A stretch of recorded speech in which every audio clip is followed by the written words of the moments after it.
E você realmente enxerga? Eu acho que não, porque o essencial, meu amigo, é invisível aos olhos.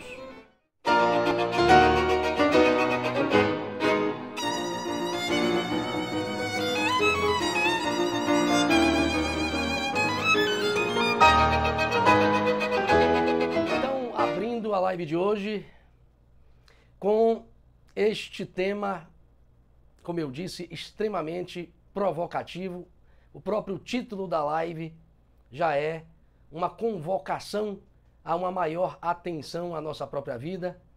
É um chamado de consciência para que nós observemos a nossa própria consciência.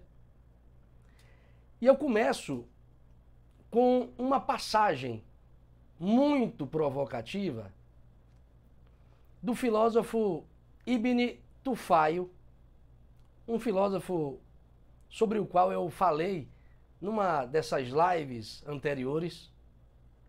Um filósofo do século XII, um místico islâmico do século XII, que escreveu em sua obra Vivo, o Filho do Acordado. Presta atenção no título desta obra, deste romance, porque é um romance filosófico. Eu até falei, repito, sobre este romance bem brevemente, numa das últimas lives que fiz.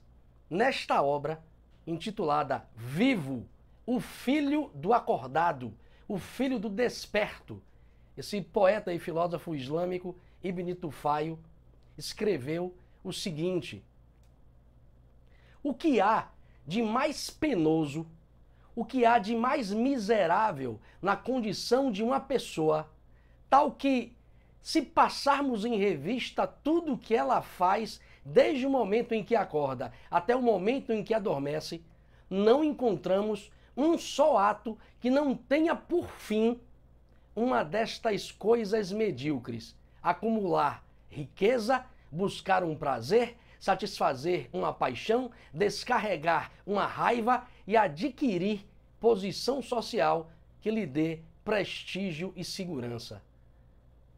Meu amigo, minha amiga, se você prestou atenção no que eu acabei de reproduzir aqui, você foi agora mesmo convidado a uma revisão de consciência. Eu até digo uma revisão estrutural de consciência, mas também conjuntural, ou seja, uma revisão de consciência do que você fez hoje, por exemplo. Essa passagem, inclusive, me lembra um trecho da Divina Comédia, que eu gosto muito, precisamente uma passagem do capítulo 31, do canto 31 da Divina Comédia, em que Beatriz, grande musa e inspiradora de Dante Alighieri, diz a Dante o seguinte: todos aqueles que ainda não acordaram andam por caminhos vãos atrás de ilusões cujas promessas jamais se cumprem. Todos aqueles que ainda não acordaram, que ainda não despertaram, andam por caminhos vãos atrás de ilusões cujas promessas jamais se cumprem. Bom, para que vocês possam entender melhor tanto esta primeira passagem por mim enunciada do poeta e filósofo Ibn Tufayl, quanto esta passagem belíssima da Divina Comédia, para que vocês possam entender isso com mais acuidade, é preciso que vocês entendam, como nos fala Platão em seu famoso Mito da Caverna, que a grande maioria da humanidade, hoje, ontem e amanhã, vive, eu vou usar o verbo no presente, vive em estado de profundo adormecimento, em estado de profunda sonolência, em estado de piloto automático, para usar aqui uma expressão mais comum.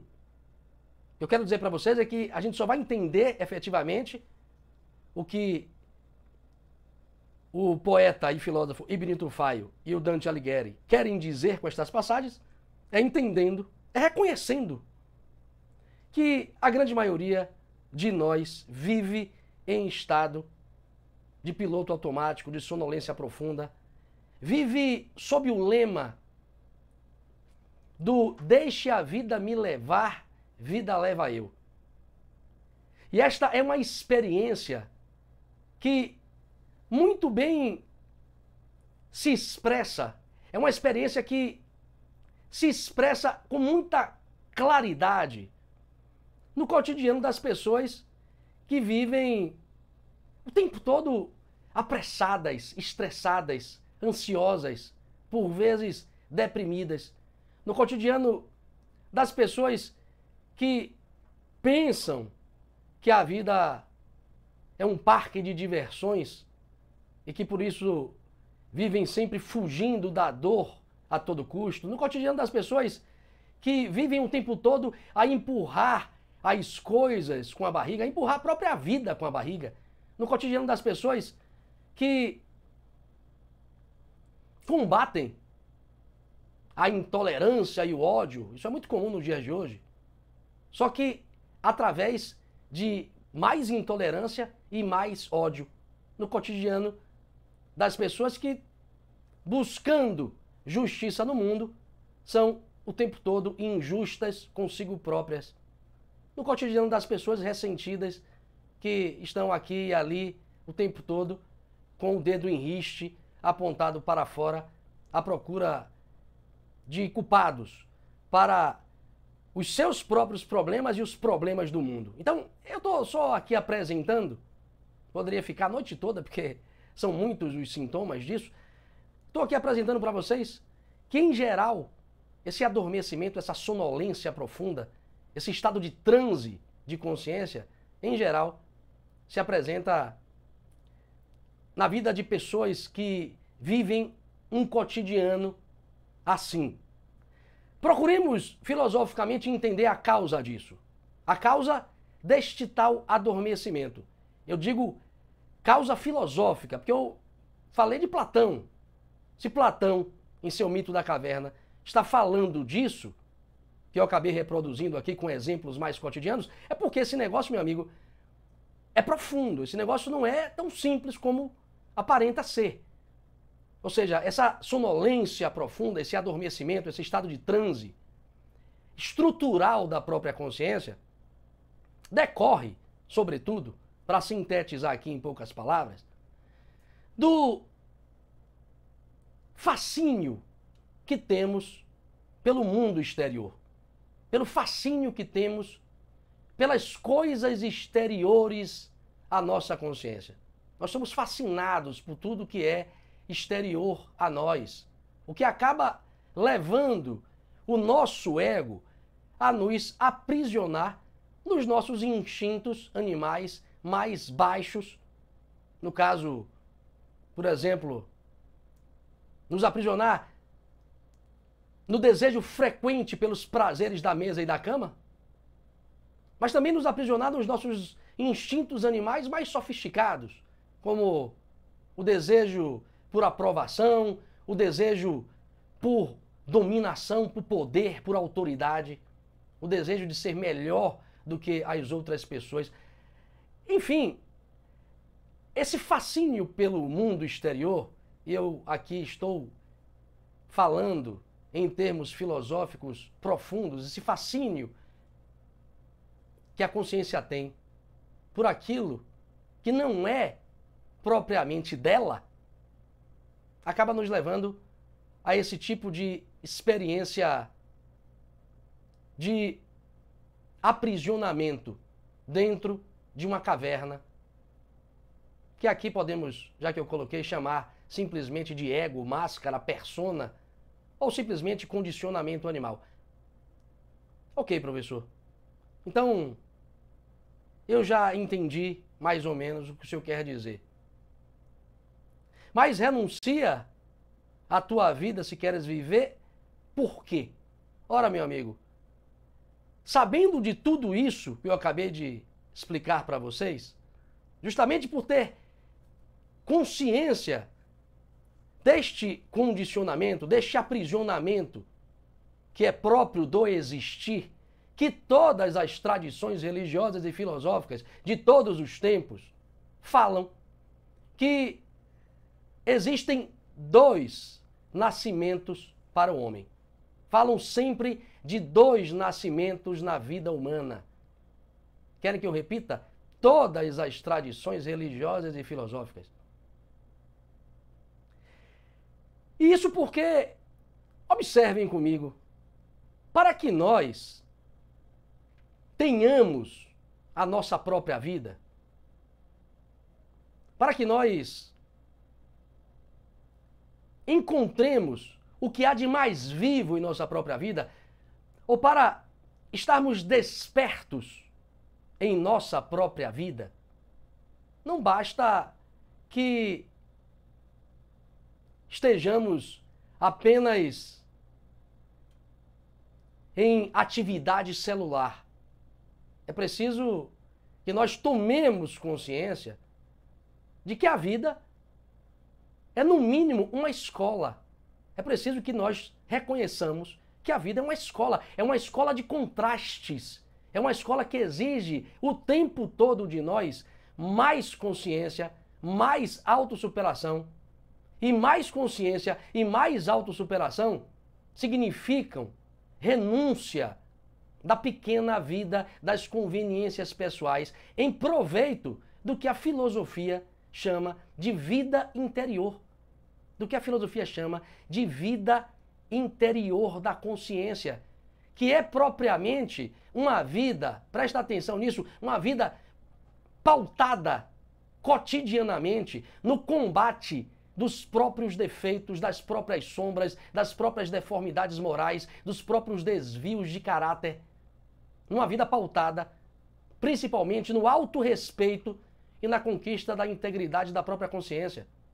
Todas as tradições filosóficas e religiosas falam que não basta nascer organicamente, biologicamente, fisicamente.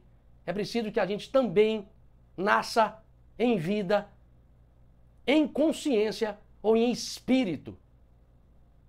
Vejamos, por exemplo, como essas várias tradições religiosas e filosóficas apresentam esta necessidade de um segundo nascimento para que a vida humana seja verdadeiramente vida humana. Eu coloquei aí no título da live e não posso deixar de começar com esta frase: renuncia a tua vida se queres viver. É uma frase do livro dos Preceitos de Ouro do budismo tibetano. Eu mandei aí no WhatsApp de algumas pessoas, aliás, está no próprio card da live, outros trechos, como por exemplo, a passagem da mística islâmica, precisamente do filósofo Jalal Ibn Rumi, mais conhecido como Rumi. Na sua obra Masnavi, tem uma frase que eu gosto muito, eu até apresentei também numa dessas lives anteriores. Ele fala: é preciso morrer antes da morte. É preciso morrer antes da morte. Tem inclusive um outro filósofo, um poeta, na verdade, o maior poeta persa da literatura persa, é claro. Ele, num texto em que comenta uma obra também muito famosa, uma obra famosa sobretudo no mundo persa, que talvez vocês não conheçam, Laila e Majnun, uma espécie de história de amor ao modo Romeu e Julieta, talvez tenha até inspirado o William Shakespeare. Neste texto em que ele comenta sobre esta obra, ele apresenta uma frase que eu acho genial. Ele fala: quando nós morremos antes da morte, virando as costas para o mundo, vivendo nele sem ser dele, nós encontramos aqui mesmo a vida eterna. Olha que coisa genial. Isso me lembra, inclusive, uma passagem da oração de São Francisco, que talvez esta assim vocês conheçam. Deixa eu ver se eu me lembro. É o trecho em que ele fala bem no finalzinho: Senhor, fazei com que eu seja... Senhor, fazei com que eu compreenda mais do que ser compreendido, amar mais do que ser amado, consolar mais do que ser consolado, pois é dando o que se recebe, é perdoando o que se é perdoado, e é morrendo que se nasce para a vida eterna. É morrendo que se nasce para a vida eterna. Pronto, eu só conseguiria me lembrar da frase retomando todo o trecho. Então observe novamente a morte aparecendo. Tem um poema muito bonito da filósofa mexicana Rosário Castellanos. O poema intitula-se Encargo, em que ela pede à vida que ela, a vida, lhe dê a morte que ela, Rosário Castellanos, precisa. Vida, dê-me a morte que eu preciso. Olha que lucidez. Se nós olharmos para a Bíblia, nós encontraremos uma passagem muito famosa, João capítulo 3, aquele famoso diálogo entre Jesus e Nicodemos. Jesus fala a Nicodemos: na verdade, eu te digo, aquele que não nascer de novo não verá o reino de Deus. E Nicodemos, sendo aí um de nós, pergunta a Jesus: como é que eu, velho, posso nascer de novo? Como é que eu posso entrar na barriga da minha mãe? E Jesus pacientemente lhe responde: na verdade te digo, aquele que não nascer da água e do Espírito não entrará no reino de Deus. Porque aquilo que é nascido da carne é carne, aquilo que é nascido do Espírito é Espírito. É claro que esta frase está, como as outras também, nos comunicando uma verdade em chave simbólica. Presta atenção numa coisa: água, em todas as tradições filosóficas, é materialidade do mundo. É só você observar que quando você coloca água em qualquer recipiente, ela tende a se horizontalizar. Ela se horizontaliza. A dimensão horizontal da existência é representada pela água. A dimensão vertical é representada em todas as tradições pelo fogo. Ou seja, fogo e água constituem a crucificação existencial do próprio homem. A água é a materialidade do mundo, é o nascimento da carne, é o nascimento biológico. Jesus fala: é preciso nascer da carne e do espírito. Ou seja, você nasce organicamente, biologicamente, fisicamente no mundo, e depois é preciso que o seu espírito desperte. Porque do contrário, meu amigo, se você só nasce da carne, apenas carne você será. Agora, se você nasce da carne e do espírito, humano, ou mais propriamente humano, você será. Então a mensagem é exatamente esta que está exposto na Bíblia. E eu não podia deixar também aqui de falar que os 3 primeiros sacramentos da igreja, me veio à cabeça agora, os 3 primeiros, os chamados sacramentos de iniciação, constituem propriamente o renascimento em Cristo, o segundo nascimento do aspirante a uma nova vida. Quais são eles? O batismo, a confirmação e a Eucaristia. Assim como no hinduísmo, a consagração do discípulo, chamado de Diksha, a consagração do discípulo, é o momento em que o discípulo abandona a vida profana, a vida comum, a vida ordinária, a vida das conveniências pessoais, através daquilo que o historiador das religiões Mircea Eliade chama de regressum ad uterum, momento em que o aspirante à nova vida regressa ao útero de sua própria consciência para de lá retornar renascido, para de lá nascer pela segunda vez, para de lá voltar ao mundo mais consciente e, consequentemente, mais responsável, mais devotado ao dever, menos egoísta e mais feliz, é claro. E por fim, que eu acho que já basta, eu não poderia deixar de mencionar o simbolismo obstetrício mais famoso da filosofia. O simbolismo obstetrício mais famoso da filosofia apresentado por Platão em sua obra Teeteto. Quem conhece mais ou menos a filosofia sabe do que eu estou falando. Na obra Teeteto, Platão fala que Sócrates afirmava que enquanto a sua mãe, Fainarete, era uma parteira de corpos, ele, Sócrates, pai da filosofia, é um parteiro de almas, um parteiro de consciência, um parteiro do espírito humano. Então, eu acho que já é suficiente para a gente perceber que há chamados, meu amigo, para todos os lados, feitos pelas mais diferentes tradições religiosas, pelas mais diferentes filosofias. Isso, acredito eu, é suficiente para que você possa perguntar a si próprio, com profunda sinceridade, se você é efetivamente um nascido pela segunda vez. Sabe por que eu estou dizendo isso? Porque a maioria de nós pensa realmente que é um nascido pela segunda vez. A maioria de nós acredita que está desperto.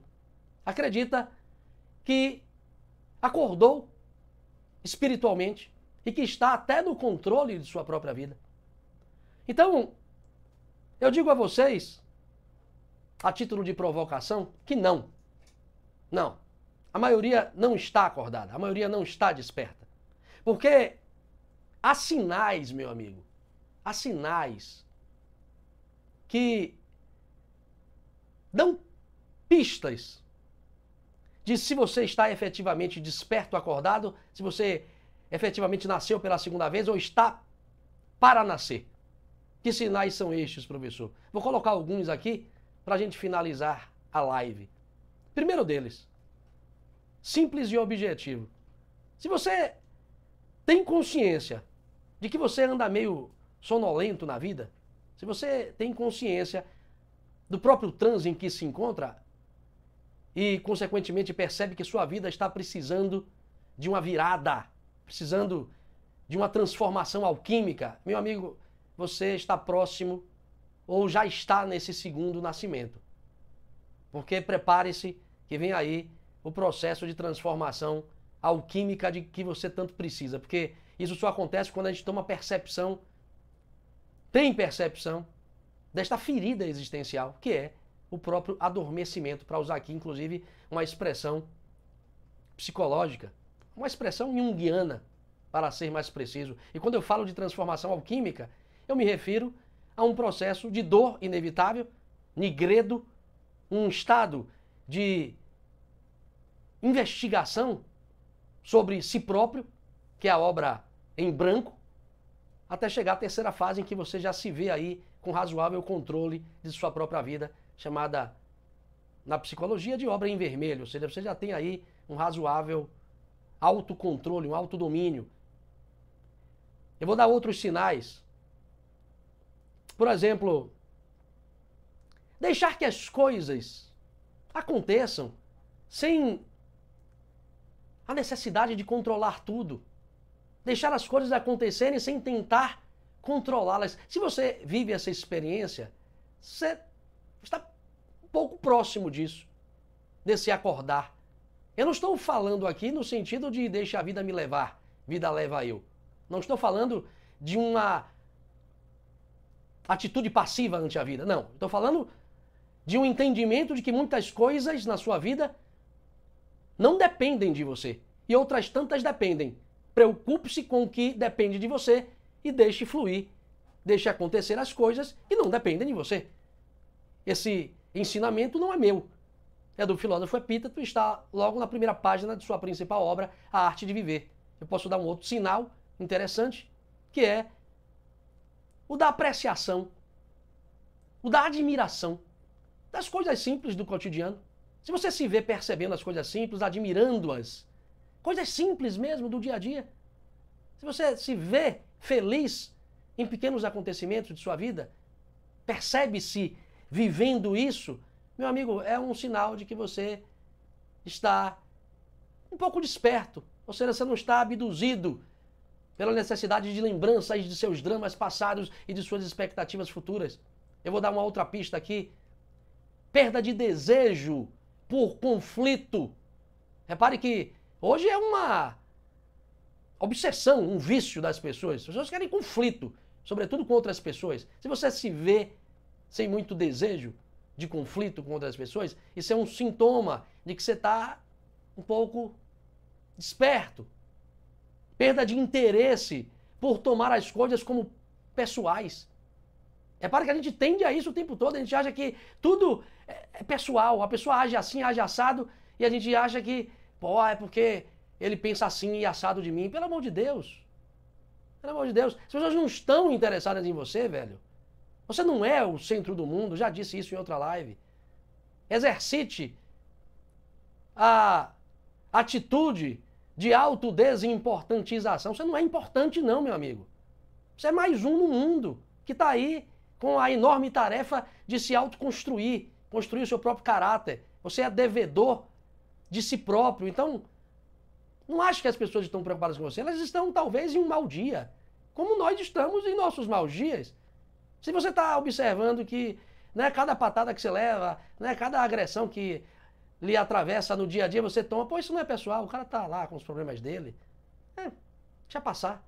Isso é uma pista inequívoca de que você está começando a, como diz na Bahia, ficar mais plantado. Perda de interesse também por julgar e criticar as pessoas. Isso é um vício, viu? A gente julga, critica o tempo todo por vício. A gente está o tempo todo com o dedo apontado para fora, julgando, criticando.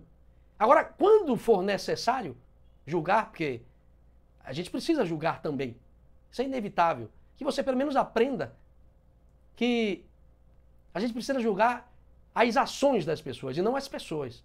Se você já tem a percepção sutil de que quando julga as ações e não as pessoas, aí, meu amigo, você já está um pouco acordado, porque quem julga as pessoas é Deus. Você não é Deus, velho. Quem julga pessoas é Deus, é a vida. Você tem que julgar as ações das pessoas. Mas enfim, agora observe. Essas atitudes, essas pistas, são café com leite.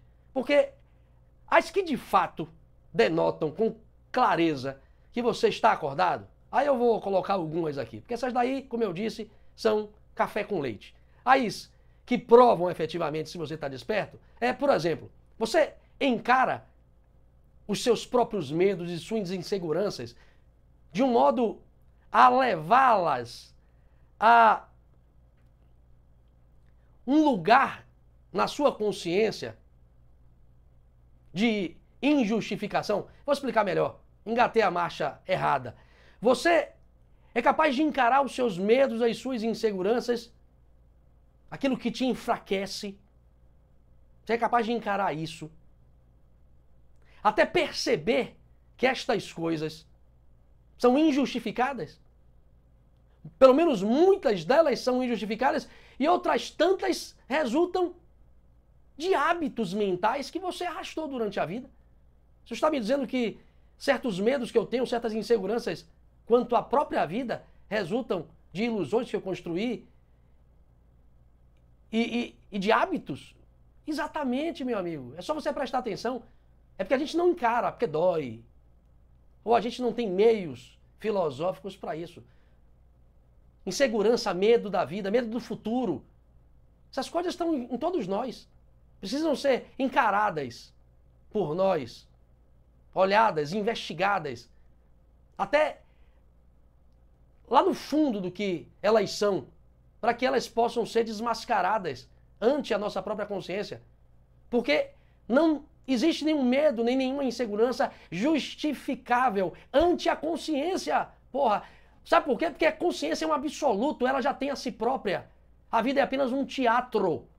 E como ela é detentora de si própria, na sua absolutez, na sua base, não há por que temer a vida. Isso aqui é pura pedagogia. Então, não tem por que temer a vida. Inclusive porque só vai acontecer com você as coisas que precisam acontecer. Como diz o Marco Aurélio, filósofo estoico, no livro Meditações, não há nada que aconteça com o homem que não seja próprio do homem. Então por que temer a vida? É aquela coisa da música de Gonzaguinha, Fé na vida, fé no homem, fé no que virá. Tem que ter fé no que virá. Isso sim é um sintoma de que você está desperto. Um outro. Você consegue manter uma reta presença de ânimo diante de uma situação difícil, diante de uma adversidade? Você consegue manter equanimidade emocional diante de uma perda? A perda de alguma coisa na qual você investiu muito conteúdo mental e emocional? Se você é capaz de preservar a integridade ou o equilíbrio de sua consciência ante a isso sim é uma pista consistente de que você está desperto. Mais uma para finalizar. Você examina frequentemente a sua consciência? Examina e reexamina as suas ações? Antes de dormir, por exemplo, você coloca a si próprio constantemente como réu no tribunal de sua própria consciência? Mas não é qualquer tribunal, não. Não é examinar só lembrando do que fez, não. É fazer aquilo que o Santo Agostinho faz em Confissões. Dizer a Deus o que ele diz. Ele fala para Deus assim: digo e confesso estas fraquezas a vós, meu Deus, e lhe pergunto: que coisa houve mais corrupta que eu ante vossos olhos? Repare a pergunta que o cara está fazendo. Repare que isso aparece na música de Gilberto Gil, que nós adoramos, talvez não prestemos tanta atenção nela. Tem um trecho lá da música, Se Eu Quiser Falar com Deus, em que ele fala: se eu quiser falar com Deus, tenho que aceitar a dor, tenho que comer o pão que o diabo amassou, tenho que virar um cão, tenho que lamber o chão dos palácios, dos castelos suntuosos do meu sonho. Tenho que me ver tristonho, tenho que me achar medonho e, apesar de um mau tamanho, alegrar meu coração. Mesma coisa que o Agostinho está dizendo. O que é isso, professor? Atitude de humildade. Atitude de humildade ante ao que inequivocamente é maior do que você, a vida. Se quiserem num outro nome, Deus. Então, essa é uma prova de fogo que denota claramente se você está um pouco desperto ou não. Eu falei de tantas músicas e acabei me lembrando uma outra aqui, Brincar de Viver, não sei quem é o autor, mas essa música é cantada por Maria Bethânia de forma belíssima e tem um trecho em que ela diz: continua sempre que você, a tua imaginação, a arte de sorrir cada vez que o mundo diz não. Ele nada tá dando risada aqui de minha cara, porque eu precisei retomar um trecho da música. A arte de sorrir cada vez que o mundo diz não. Pronto, meu amigo. Finalizo a live com esta prova, porque se você é capaz de sorrir cada vez que o mundo diz não, você está no caminho da renúncia de sua própria vida e, consequentemente, vivendo com cada vez mais intensidade. Reflitam sobre tudo isso e eu espero vocês renascidos, um pouco mais renascidos, no próximo domingo para mais uma live Simbolismo aplicado ao desenvolvimento humano. Muito grato, bom domingo e fiquem com Deus. Fui. Gostou desse vídeo? Então curta, inscreva-se agora e ative as notificações para não perder nenhuma reflexão filosófica. Te espero!